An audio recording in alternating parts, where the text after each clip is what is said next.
Wamnkelwe ngezandla ezishushu uThembinkosi Rawula iActionSA kulandela ukulahla kwakhe kumbutho iEFF. iActionSA ithi iyakuvuyela ukuba nalo kaRawula kulombutho nanjengoko liqabane elinamava kwezopolitiko. Singumbutho otsala abantu basuka kwimibutho nemibutho. Into esidibanisayo apha kulombutho ngabantu badikiweyo. Sidikiwe ukunyamezela inhlupheko ongathi abantu beliphondo batofe ngesitofu senhlupheko. Thina sizimisele singu-ActionSA ba noba sisuka phina noba abanye basuka kumbutho kakhoko ayinamsebenzi. We're a new political party, simisa umbutho omtsha ofuna uyitshintsha imeko. Namhlanje uThembinkosi Rawula usijoyine esuka kwi-EFF.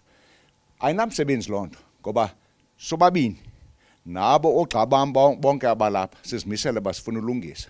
Islogan ka-ActionSA ithi let's fix South Africa. It's inclusive. Ithi let's fix masilungise uMzantsi Afrika. Ithetha ukuthi masiyenze kunye loo nto.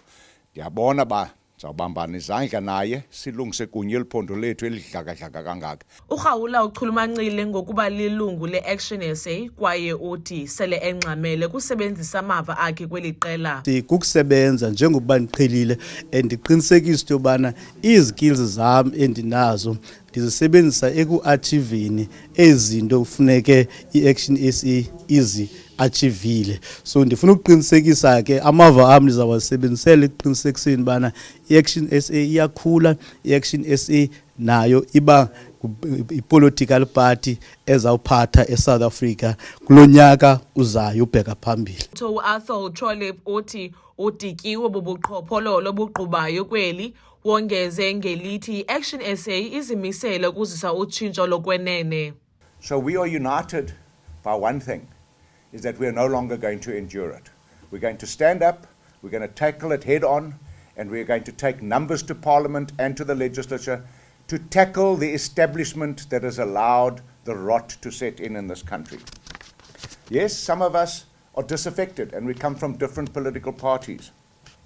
But you know, Einstein defined madness by saying, if you do the same thing over and over again expecting a different outcome, that is madness. We are not mad. I come from a different political party. Nongoma comes from a different political background. My guest today comes from a different, all of us, in fact, seated up here, come from different political backgrounds. And we are not mad. What we are is we're mad at the current political establishment. And we're going to take them on.